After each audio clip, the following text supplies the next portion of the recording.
오늘 빌립보서 4장 4절부터 7절 말씀 중심으로 해서 성공과 행복의 비결이라는 제목 가지고 말씀을 드립니다. 여러분, 사람은 누구든지 다 성공하기를 원하잖아요. 또 행복하게 살기를 원하잖아요.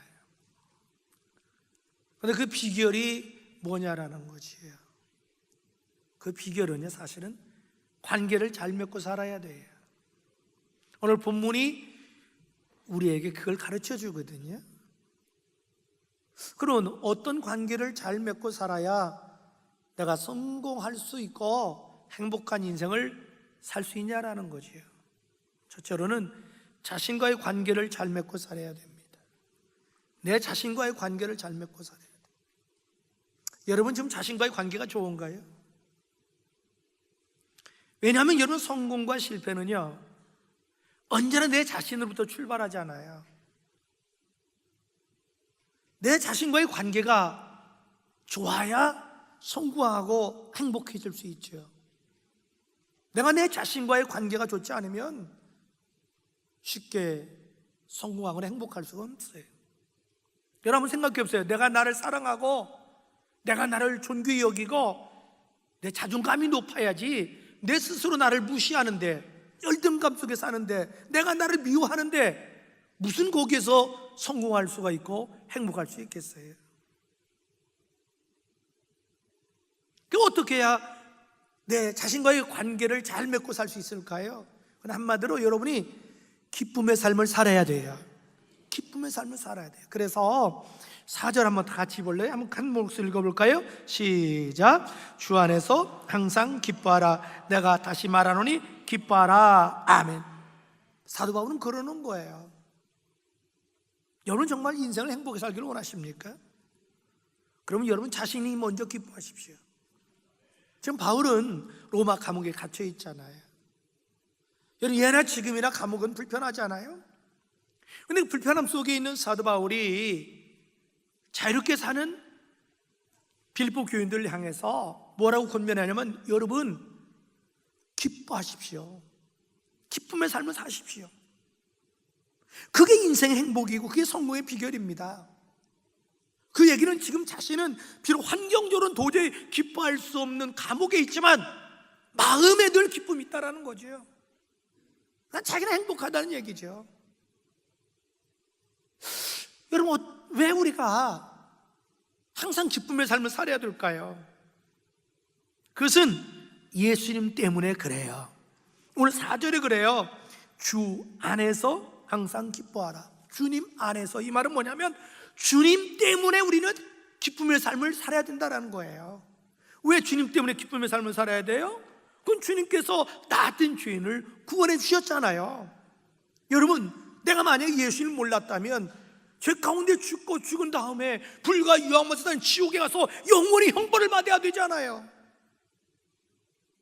근데 예수님이 나 때문에 모든 고난당하시고 멸시천대 받으시고 가시멸관 쓰시고 채찍에 맞으시고 주 외 십자가에 피 흘려 죽으심으로 내 죄를 영원히 단번에 깨끗하게 대속해 주셨잖아요. 그리고 사흘 만에 부활하셨잖아요. 그래서 아무 공로 없는 나 같은 죄인 값없이 구원받아서 하나님의 자녀가 됐잖아요. 영생 얻었잖아요. 그래, 얼마나 감사해요. 얼마나 기뻐요. 여러분, 한번 생각해보세요. 예수님 덕분에 죄에서 해방받았고, 마귀에서 해방받았고, 저주에서 해방받았고, 죽음의 두려움에서 해방받았고, 영원한 형벌에서 해방받았으니까 얼마나 기쁘냐는 거죠. 이보다 더 기쁜 일 어디가 있어요? 여러분, 노예들이 노예에서 해방되는 것보다 더 기쁨이 어디 있겠어요? 우리 영원히 해방받았잖아요. 예수님 덕분에. 그러니까 기뻐하라는 거예요. 그리고 왜 또 기뻐해야 되냐면 예수님이 늘 우리와 함께하여 주시잖아요. 여러분, 아무리 부부 사이가 좋아도 영원히 함께 못하잖아요. 밤새 안녕이잖아요. 아무리 부모님이 자녀를 사랑해도 24시간 그 자녀와 함께할 수 없잖아요.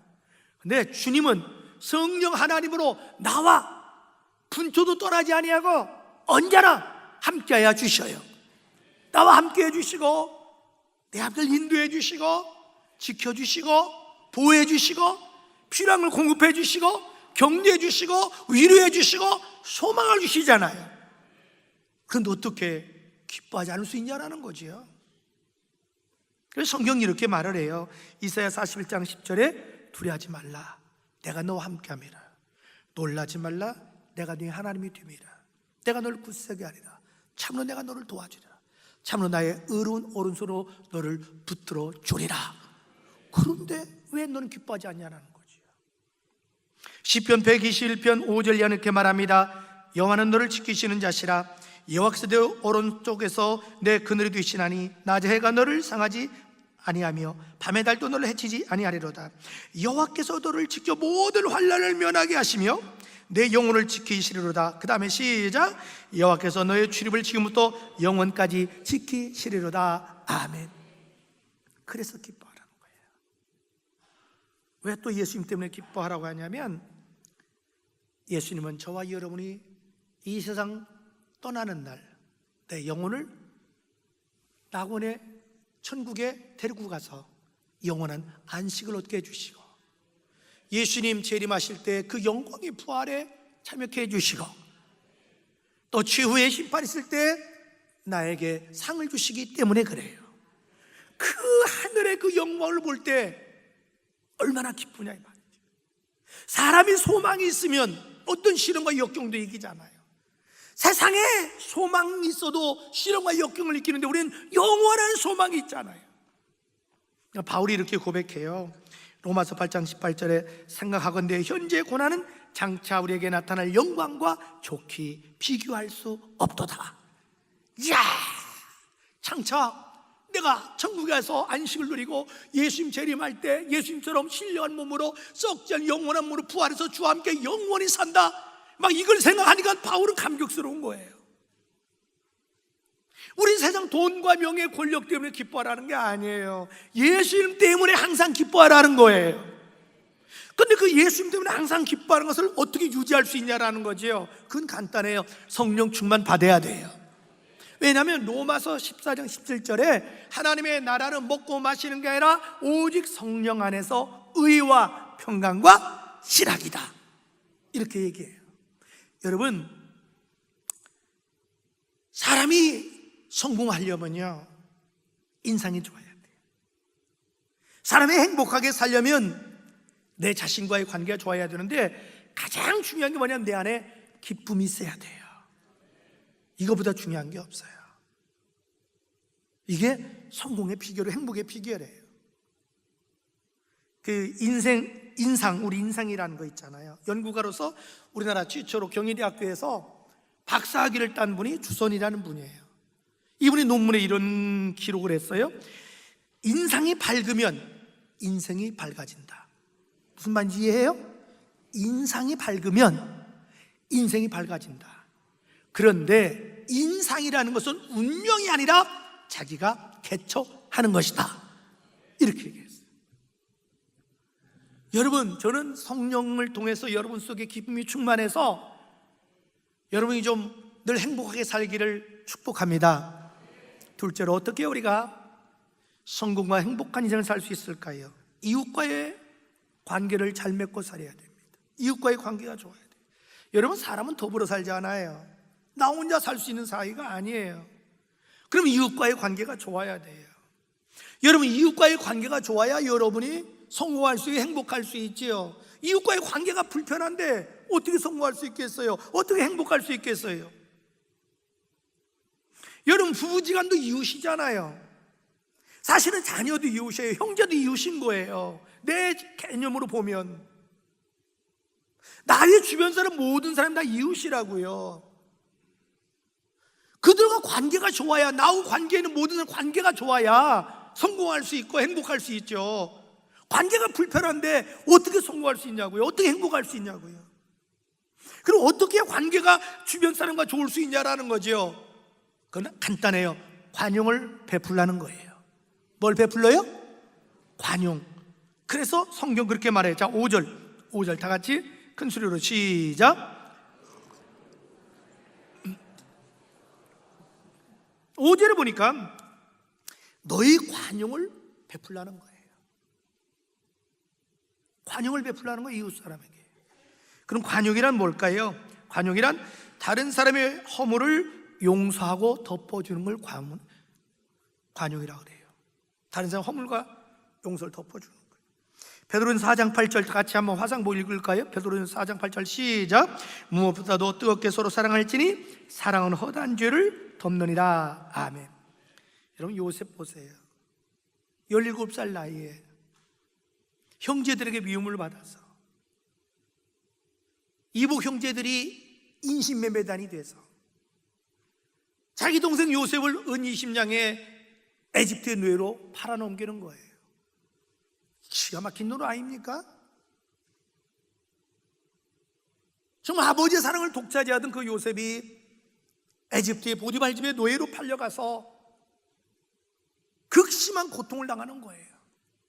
여러분, 노예 생활이 얼마나 힘들었겠어요? 언어가 통하여 문화가 같아요. 고생이 이만저만이 아니에요. 생각할 때마다 피가 거꾸로 솟지 않겠습니까? 그것뿐만이 아니잖아요. 그냥 온갖 노력을 다해서 가정 총무까지 됐는데 보디발의 아내가 유혹을 하고 그걸 뿌리쳤더니 오히려 억울하게 누명을 쓰고 옥에 갇히는 거예요. 요셉처럼 상처 깊은 사람이 어디 있겠습니까? 근데 정말 구사일생으로 하나님 덕분으로 옥에서 구출될 뿐만 아니라 에집트의 총리가 되는 꿈같은 기적을 체험하게 돼요. 이때 요셉 나이가 30이거든요. 그러니까 13년 가장 청춘 아름다울 때 상처투성으로 인생을 살아요. 그런데 요셉은 지혜로운 사람이라 빨리 깨달아요. 깨닫는 게 뭐냐면 자기 일련의 인생의 과정을 보니까 아하, 이게 우연이 아니고 하나님의 섭리구나. 따라합시다. 하나님의 섭리구나. 뭐라고요? 하나님의 섭리, 하나님 뜻이 있었구나. 그래서 이제 기근이 심하니까 자기 형제들이 양식을 사러 오잖아요. 얼마든지 복수할 수 있어요. 13년 동안 자기가 고생한 것이 주마등처럼 지나가요. 그런데 요셉이 복수하지 않아요. 형제들의 허물을 덮어줘요.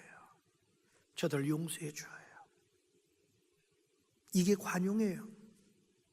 그래서 마태복음 6장 14절 이하 이렇게 말합니다. 너희가 사람의 잘못을 용서하면 너희 하늘 아버지께서도 너희 잘못을 용서하려니와 너희가 사람의 잘못을 용서하지 아니하면 너희 아버지께서 너희 잘못을 용서하지 아니하니라. 그리고 관용이란 뭐냐면 이웃의 필요를 채워주는 걸 관용이라고 그래요. 여러분, 요셉은요 그 자기 형제들 복수하지 않고 용서할 뿐만 아니라 가뭄이 끝날 때까지 저들 돌봐주잖아요. 섬기잖아요. 필요를 채워주잖아요. 누가복음 10장에 보면 어떤 사람이 여리고에서 예루살렘 여리고로 내려가다 강도를 만나잖아요. 그래서 어떻게 되죠? 모든 걸 다 빼앗기잖아요. 상처투성이에요. 목숨을 잃어버릴 상황에 있어요. 그때 지나가던 사마리아 사람이 그걸 발견하고는 가던 발길을 멈추고 그 사람을 치유해 줘요. 올라오면 병원에 데려다 주는 거예요. 치료비까지 대주는 거예요. 이걸 가리켜 관용이라 그러는 거예요. 그 다음에 관용이란 뭐냐? 너그럽게 대하는 걸 말해요. 그리고 관용이란 뭐냐? 참고 기다려주는 걸 관용이라고 그래요. 마치 탕자 아버지가 아들이 돌아오기만을 참고 기다리잖아요. 오랜 세월이 흘러가요. 그 아들이 돌아오잖아요.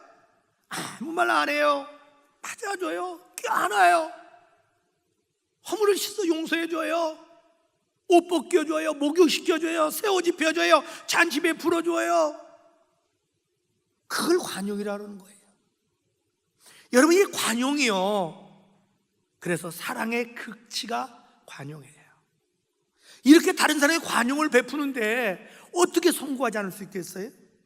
어떻게 행복하지 않을 수 있겠냐고요.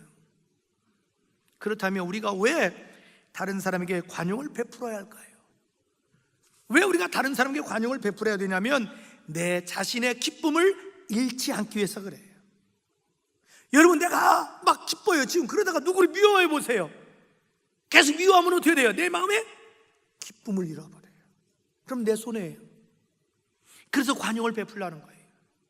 또 왜 우리가 다른 사람에게 관용을 베풀어야 되냐면 내 자신도 다른 사람의 관용을 받아야 할 존재이기 때문에 그래요. 여러분, 이 세상에 완벽한 사람은 없잖아요. 사람은 누구든 인생 살면서 실수해요, 잘못해요. 그때 나도 누군가에게 용서받아야 될 존재라는 거죠. 그리고 왜 다른 사람에게 관용을 베풀어야 될까요? 그건 사람을 잃지 않기 위해서 그래요. 여러분, 사람이요, 관용을 베풀 때 사람을 잃지 않는 거지 관용을 베풀지 않으면 사람을 잃어버려요. 여러분, 성경을 잘 연구해 보면요, 축복은 대개 하나님을 통해서 많이 와요. 그런데 성공과 행복은 사람을 통해서 와요. 그러니까 여러분, 사람을 잃어버리면 안 돼요.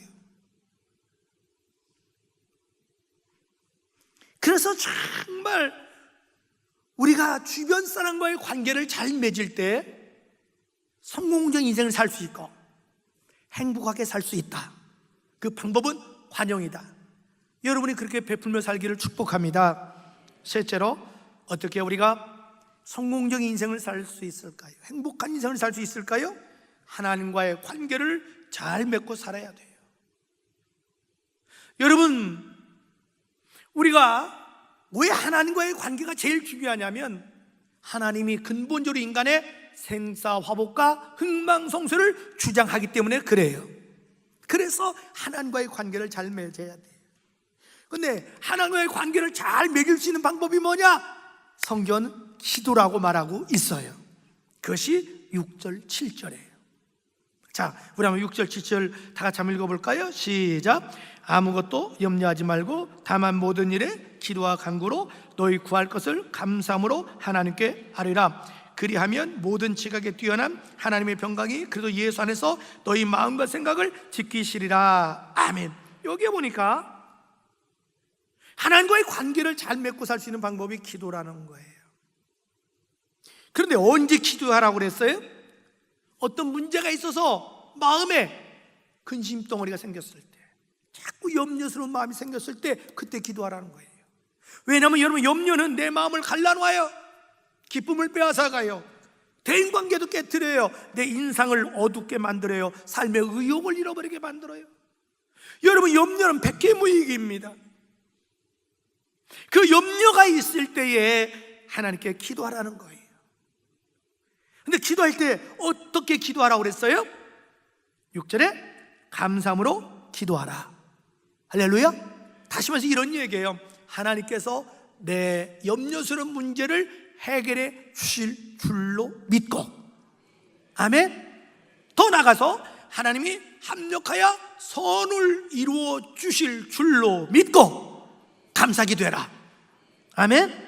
자, 마가복음 11장 24절 우리 화상 보고 다시 읽어볼래요? 시작. 너에게 말하오니 무엇이든지 기도하고 구한 것은 받은 줄로 믿으라. 그러면 너에게 그대로 되리라. 아멘. 받은 줄로 믿으라. 그러면 그대로 되리라. 로마서 8장 28절 우리가 알거니와 하나님을 사랑하는 자 곧 그 뜻대로 부르심을 입은 자들에게 모든 게 합력하여 선을 이루신다. 여러분, 사도 바울 보십시오. 지금 빌보 감옥에 갇혀 있을 때요, 그 고통 중에서도 감사함으로 기도하고 막 찬양하니까 옥문이 열리는 기적이 일어나잖아요. 다니엘의 신앙의 지주를 지키다가 사자굴에 들어가게 됐잖아요. 사자굴 앞에서도 감사 기도할 때에 하나님이 사자굴에서 그를 살려주셨어요. 할렐루야. 문제는 우리가 언제까지 기도해야 되냐는 거죠. 어떤 문제가 있을 때 언제까지 기도해야 되냐는 거예요. 그것은 여러분 마음에 진정한 평강이 임할 때까지 기도해야 돼요. 왜냐하면 여러분, 내 마음속에 평강이 임했다는 얘기는 내적인 기도응답을 받았다 이 말이죠. 염려는 내 마음에 두려움을 줘요, 불안을 줘요. 그런데 여러분, 기도해서 내 마음에 내적인 평안함이 왔다는 얘기는 주님이 응답해 줬다는 증거예요. 그래서 예수님이 이렇게 말하거든요. 요한복음 16장 24절에 지금까지는 너희가 내 이름으로 구하지 않았으나 구하라. 그러면 받으리니 뭐가 충만하리라? 너희 기쁨이 충만하라. 여러분, 기쁨은 마음에서 오는 거예요. 평안이에요. 그래서 오늘 7절에도 하나님의 평강이 너희 마음과 생각을 지키시리라, 그런 거예요. 여러분 마음에 내적인 평안함이 왔다고 이제 됐다, 그리고 기도를 포기하지 마세요. 아니에요. 의적인 증거도 나타나야 돼요. 여러분, 엘리야 선지자 때 이스라엘에 3년 6개월 동안 비가 안 왔잖아요. 가물었잖아요. 그때 하나님이 감동을 주는 거예요. 그게 뭐냐면 비를 주겠다는 거예요. 그 내적인 음성을 들었어요. 그 내적인 음성을 들은 엘리야는 그걸로 끝나지 않아요. 갈멜산 꼭대기에 올라가요. 주님, 분명히 내 마음에 비를 주신다고 감동 주셨는데 환경으로 보여주세요. 간절히 기도했는데 환경에 아무것도 안 나타나요. 또 기도해요. 또 기도해요. 또 기도해요. 또 기도해요. 또 기도해요. 몇 번 기도했어요? 이래도 모르면 뭐냐? 7번 기도한 후에 옆에 있는 비서가 그러는 거예요. 목사님 한번 봐주실래요? 뭘? 저 하늘 좀 보셔. 조그만하게 뭐가 하나 보이는데요? 구름이 보이는 거예요. 그제서야 엘리야가 기도를 그치는 거예요. 됐다, 이제 하나님 비를 주실 거야, 우리 내려가자. 그런데 막 그 구름이 점점 커져가지고 이스라엘 전역을 덮어가지고 3년 6개월 동안 가물었던 땅에 흡족하게 소나기를 주시는 거예요. 할렐루야. 우리는 기도할 때 언제까지 해야 되냐면 내적인 응답 받을 때까지, 의적인 응답 받을 때까지 기도해야 돼요. 여러분, 그렇게 하면 당연히 성공할 수밖에 없잖아요. 행복해질 수밖에 없잖아요. 여러분, 하나님과 관계를 맺는 방법은 기도밖에 없습니다. 우리 사랑하는 팀들 가지고 여러분, 저기 있는 여러분 모두가 다 좀 성공적인 인생을 살았으면 좋겠어요. 행복했으면 좋겠어요. 그건 3가지. 내 자신 관계 좋아요. 나를 사랑해야 돼. 그 방법은 여러분 속에 항상 기쁨이 충만해야 돼요. 그리고 성령 충만 받아야 돼요. 그 여러분 인상이 펴져야 되잖아요. 왜 그렇게 인상이 좋은 인상 가지고 우거지상하고 다니고 그러면 안 되잖아요. 응? 그리고 이웃과의 관계가 좋아야 돼요. 그건 관용을 베풀어야 돼요. 또 하나님과의 관계를 좋아야 돼요. 그건 기도해야 돼요. 저는 여러분이 이렇게 되기를 예수 이름으로 축복합니다.